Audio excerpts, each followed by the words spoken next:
Donkey Kong's been out for longer than the Super Mario franchise itself, so here's a video ranking all of the games in the franchise. This video is going to be based off of how fun the games are, if they have a good level design, and if they're replayable enough. I'll only be counting the mainline games, so not those re-releases or those trash GameCube games. Wait, why did the GameCube have such a bad DK era? But anyways, let's get started. 14, Donkey Kong Jr. Math. Yeah, the name speaks for itself. You play as DK Jr. and, well, you solve math problems, like minus, plus, multiplication, division, because that is what video games are for. 13, Donkey Kong Game Boy. I'll explain the regular Donkey Kong version later in a little bit, but here's the Game Boy's version of the arcade/NES one. It's really just the same thing as the original, but with smaller sprites, polygon skimming words, and it being more noticeable that it's Mario, and the levels being a little bit shorter, so here's the original. 12, Donkey Kong. Being the first game in the franchise and being an arcade game, it's unsurprisingly not the best. You play as Mario, or as I used to call him, Jumpman. Yeah, really creative Nintendo. But anyways, Donkey Kong is at the top with Pauline. Yeah, that girl from Mario Odyssey. Yes, it's her. She used to be pink, looking a lot more like modern Peach, and I say modern because the old Peach was white. She used to be pink, looking like a lot like modern Peach. You can get a hammer power-up and break the barrels that DK is throwing at you. There are these ladders that help you climb up to the top and save Pauline. Seeing as this is an arcade game, don't expect much. 11, Donkey Kong Jr. It's different from the math variant of this game, and this time it's different from the original because this time you actually climb up vines/ropes, I don't know what to call them, and collect fruits on the way and avoid enemies that Mario, now the bad guy, is sending them off. So you can keep DK away from you. The game progressively gets harder along the way, and it's one of the best DK NES games. 10, Donkey Kong 3. Most franchises have the second be the best, the third be the worst, and the first being the middle placement, with how the games are ranked. But with the NES trilogy of DK games, that's not the case. This time you don't play as Mario nor DK Jr. You play as, let's call this guy Jerry, I don't know his name. Jerry has a new hive, and there's all his fruits are on the bottom, and Donkey Kong just so happens to be there as well. You shoot Donkey Kong with this gun looking thing, and then he shakes the hell out of the bees, making the bugs fly out, and then you're supposed to shoot them as well.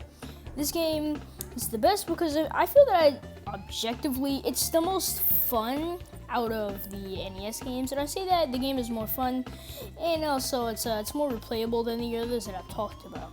That's all the NES games, so on to the, well, I guess actually good games? Alright, whatever. 9, Donkey Kong 64. The only 3D game that's in the franchise, and it shows why. This isn't really that good of a Donkey Kong game, and yeah, sure, the music is, well, okay, but the level design honestly ain't that good. And also, why is Diddy Kong and the others so rude? Like, hey, you're not the one helping you out, man, chill. The game's levels are honestly annoying to deal with at times. You have to beat the game with all 5 Kongs to get 100%, but this game ain't all that bad. And consider there's 5 Kongs in the game. Donkey Kong, Diddy, and Dixie Kong, and 2 others that I don't even know the name of. But gosh, this game is so confusing. Like, I haven't even gotten past the first level because I can't figure out what to do. Seriously, I'm not lying. I tried looking it up, walkthroughs, but this is an open world game, so it's not gonna help much if you've already chosen your own route, and I can't even understand it. I mean, the training courses are very fun in my opinion, but that's like the only game's redeeming quality, so I guess this game could fit a little better, but I mean, what did you expect? It's a 3D game in the franchise that usually has 2D ones. 8, Donkey Kong Land 3. I'm not the biggest fan of DK Country 3 compared to the other country games, to be specific, but I actually like DK Land 3. Most platformers don't have fun water levels because they're usually annoying instead, but with this game, that's not really the case. They have multiple enemies, and if you know what you're doing, then you shouldn't have problems besides maybe dying a few times. The level design is rather simple, but it is a Game Boy game, so don't expect much, and don't think that's going to be the best thing ever. 7, Donkey Kong Land 2. This game takes a kind of similar theme to DK Land 3, and the theme in this game is, well, pirates. Obviously being based off of DK Country 2, it shares a very similar aspect. This game is, well, besides DK Country 2 that introduced this Dixie Kong. Dixie can hover in the air, so yeah, she's better than Diddy, but if there's a stage that doesn't seem to be that hard, I'd want to keep Dixie for a hard stage, and then so I'd recommend getting a ball and playing as Diddy So if you get to a hard stage, then be Dixie, because she makes it a lot easier. Of course, assuming that you're not already playing as Dixie when you get the brittle. Then press the select button, and then you change into Diddy or Dixie. Because I playing through the select button now changes your character to the separate one.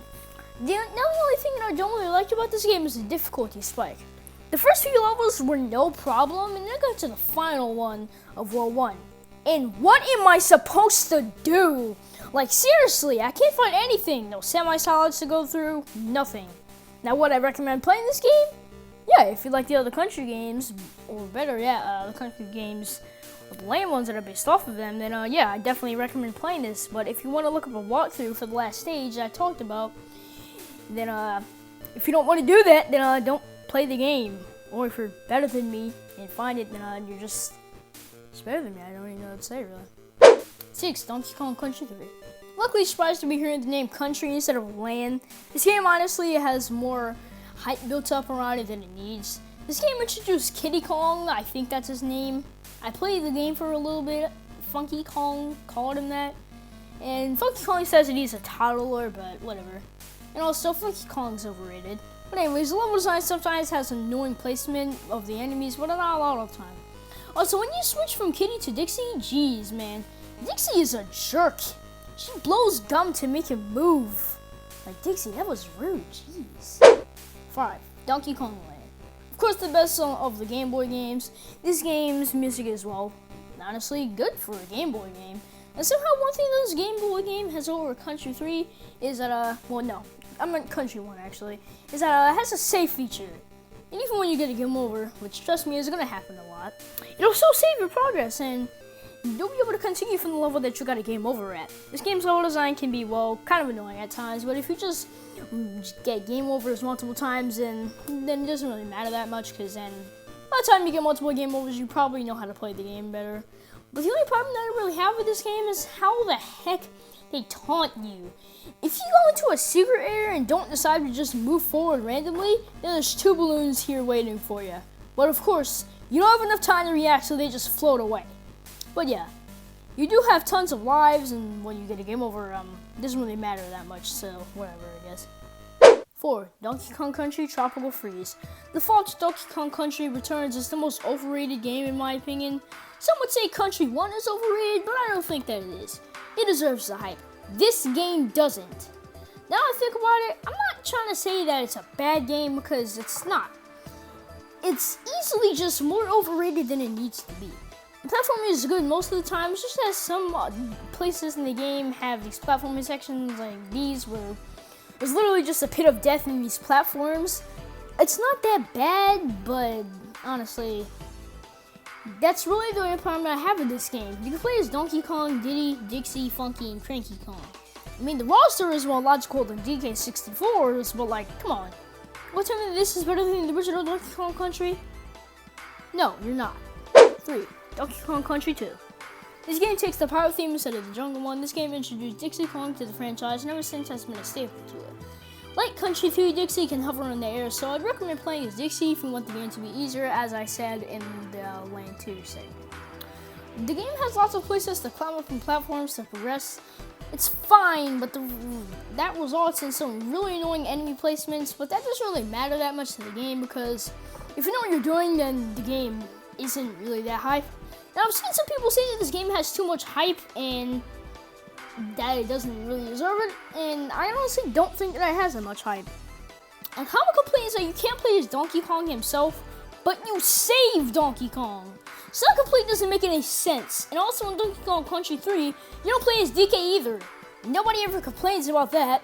But anyways, this game's level design is good, and it's just what I've talked about earlier about the enemy placement. Sometimes that's ruining it, really. 2. Donkey Kong Country. This game was the start of the really good Donkey Kong games, and it shows. It ranked 3rd in the best-selling game on the Super Nintendo, and this game is not easy. Unlike DK Land and Country 2, you don't have a save feature. If you get a game over, then that's it for your playthrough, buddy. The level design is almost flawless. It just has some of the best video game music any game has ever composed. The only time I don't really like this game that much is during the minecart levels, but that's only because they're really hard. It's still one of the best games though, so I'd recommend playing this if you really want to play the good games. one, Donkey Kong Country Returns. This is the first ever Donkey Kong game I ever played. This cartridge that I have on screen is literally 6 years old. I played this game when I was about 5. This game originally was made on the Wii, but was also ported to the 3DS soon after. You get 2 hearts for each Kong, Donkey Kong and Diddy. Jungle Hendrix is without a doubt the most iconic Donkey Kong stage for me personally because, well, I played the game so much when I was younger. And the game doesn't feel like your typical Donkey Kong Country game with a new splash of paint. No, this game is different from the original countries. And this game is not easy like Donkey Kong Country 1. Those 3D games are very easy, and yeah. And yeah, this game is, I'm talking about the 3DS port, not the Wii one. So back to what I was saying. Those 3DS games are very easy. Mario 3D Land. New Super Mario Bros. 2. But this game, no, this game is not easy by any means. When you get to the last couple of worlds, you're definitely going to have some problems, trust me. In addition to being able to infinite roll when you have Diddy Kong, is nice as well. It's very useful for levels like Sunset Shore, and if you have a short level and you want to beat the level fast, and you've got Diddy, then you're ready to go, man. Oh yeah, Diddy. Diddy has the ability to hover in the air for a few seconds with his jetpack. There's also a place called the Golden Temple, and if you finish the game and you think there's nothing else to do, then you're just about to sit the game down, then no. Go back to the Golden Temple, and you unlock it when you finish the game. If you want to go inside, then you have to gather 8, yeah, you heard that right, 8 rare orbs to enter the temple. And you've got even more stuff to play. So, when you think the game's over, no it's not. And honestly, the orbs aren't really obnoxious. You have to get every letter for the Kong. They all spell out Kong. You have to get every level. You have to get every letter in every level. And honestly, it's really fun to do. And that's Donkey Kong Country Returns. Thank you guys for watching. And I know that my second most recent video was literally a ranking video, but I wanted to do a different video besides the Mario one / Sonic. You guys have likely been missing the Mario video, so I'll be making one soon.